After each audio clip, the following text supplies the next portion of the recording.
You can now view a Power BI pbix file saved in SharePoint in a browser window.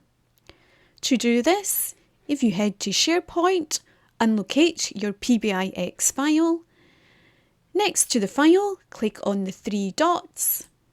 In Open, select Open in Browser. And you can now view the contents of the report.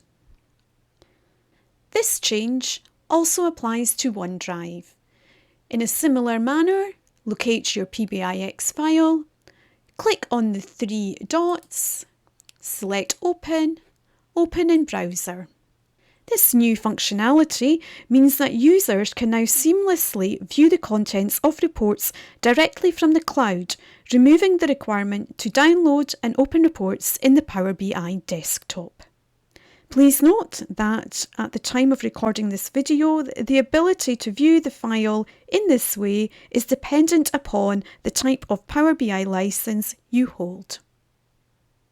I hope you enjoyed this video. If you did, please click the like and subscribe button. Thanks for watching.